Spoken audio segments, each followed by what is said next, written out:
Olá, turma, quem fala é o professor Alexander. Nessa videoaula a gente vai resolver uma questão da Petrobras para engenheiro de produção júnior de 2014, a banca 6 Gran Rio.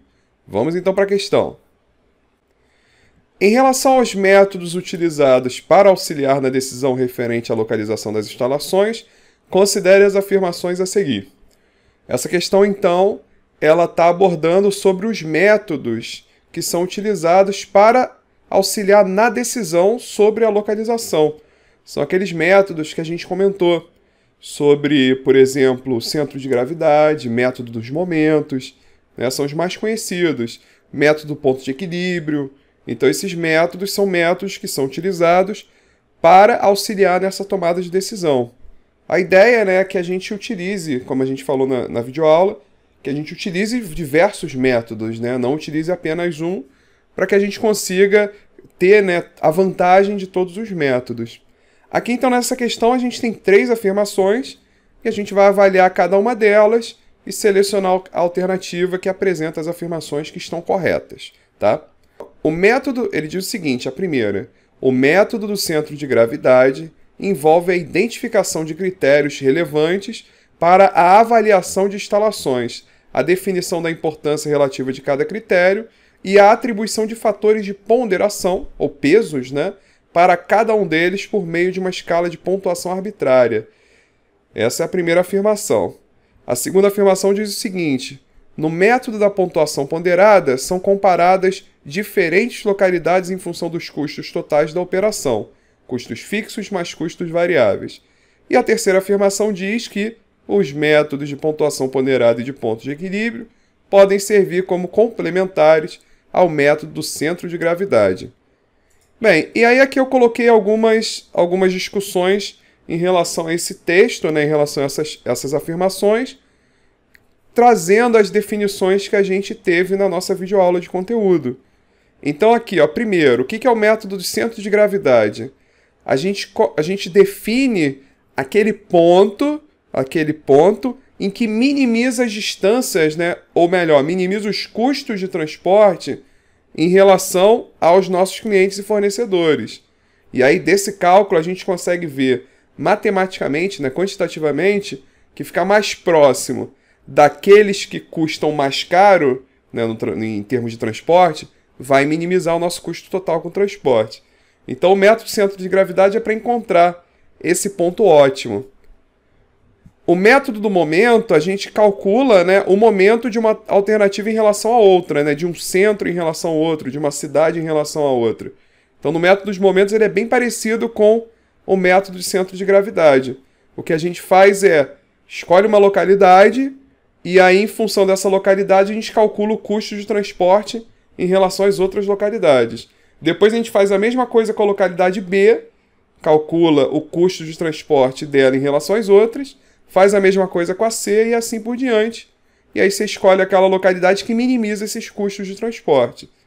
Então ele é bem similar ao método de centro de gravidade. Só que no caso do método do momento, a gente tem algumas opções, né, que a gente tem de cidade, né, de local que a gente quer instalar, e a gente vai calcular o momento em relação a cada um desses locais. Já no método de centro de gravidade, a gente não tem essa localização. A gente quer encontrar uma localização no meio de um mapa. A vantagem do método dos momentos em relação do centro de gravidade é que ele usa a distância real, né? O centro de gravidade ele usa uma distância considerando que os fornecedores, né, e esse centro de gravidade eles estão a uma distância em linha reta, né? Então, o método dos momentos ele tem essa vantagem que ele considera a distância real que vai ser percorrida mesmo. Então, você tem um valor mais preciso em relação ao custo de transporte. Agora, a vantagem do método do centro de gravidade é que você consegue definir esse local, qualquer que ele seja, né? Entre aspas. Desde que naquele local você possa ter uma área disponível para você fazer a instalação. Então, ele consegue encontrar ali, ó, o ponto que, de fato, vai minimizar esses custos, né, de transporte. Bem, o método do ponto de equilíbrio é aquele que vai considerar os custos fixos e variáveis. Então, a gente vai pegar os custos fixos e variáveis. A gente tem, por exemplo, a quantidade que foi produzida.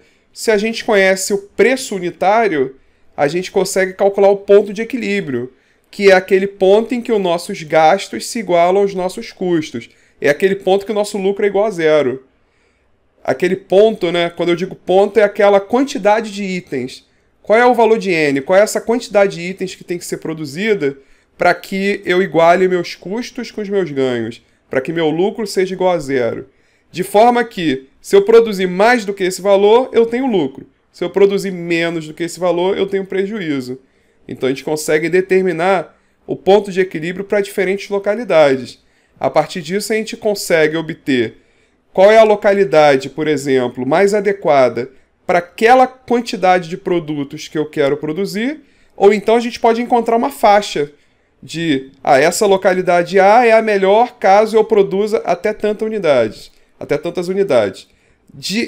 Dessa quantidade de unidades até essa, a melhor localidade é a outra, e assim por diante. A gente consegue encontrar faixa de valores, né, em termos de quantidade a ser produzidas, que são mais benéficas em função de cada localidade. E por fim, né, um outro método que a gente viu é o chamado de método da avaliação qualitativa. Então, nesse método, a gente tem diferentes localidades. Para cada localidade, a gente tem um conjunto de fatores, proximidade com os mercados consumidores, com os fornecedores, qualificação da mão de obra. A gente levanta os principais fatores, aqueles que mais vão afetar as nossas operações. E aí a gente avalia cada uma dessas localidades, por exemplo, dá uma nota entre 0 e 10 ou entre 0 e 100, referente a cada um desses fatores de cada localidade. E aí no final a gente vê... e para cada fator a gente ainda atribui um peso, né? Que a gente vai multiplicar por essa nota, de maneira que o fator mais importante vai ter um peso maior e o menos importante vai ter um peso menor. E aí no final o que a gente faz é somar ou tirar essa média, né? Dessas diferentes localidades em relação a todos os fatores, e a melhor alternativa é aquela que tem a maior nota. Então esse é o critério da avaliação qualitativa ou pontuação ponderada, tá bom?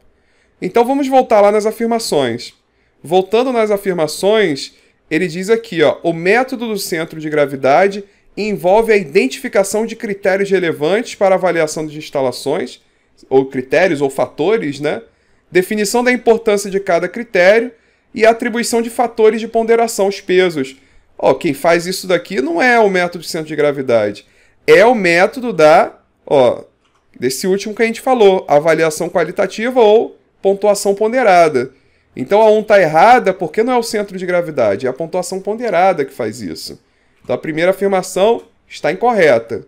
Na segunda, no método da pontuação ponderada, são comparadas diferentes localidades em função de custos totais, custos fixos mais custos variáveis. Não, quem avalia essa relação de custos totais, comparando com os ganhos, é o método que a gente viu do ponto de equilíbrio. Então a 2 está errada, né? O que a gente está descrevendo aqui é o método do ponto de equilíbrio.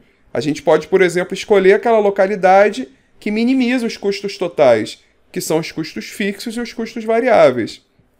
E na terceira está dizendo que os métodos de pontuação ponderada e de ponto de equilíbrio, são dois dos métodos que a gente tem, podem servir como complementares ao método de centro de gravidade. Ou seja, a gente pode utilizar esses três métodos em conjunto.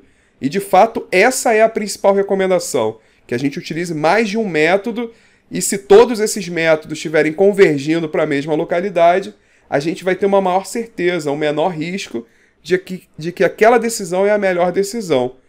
Portanto, a 3 então está correta, ela pode, os métodos podem ser complementares, a única afirmação correta é a afirmação 3, então a nossa alternativa que a gente vai marcar é a alternativa C. Apenas a afirmação 3 está correta, que significa dizer que a gente deve, utilizar métodos de forma complementares, utilizar esses métodos em conjunto, tá bom?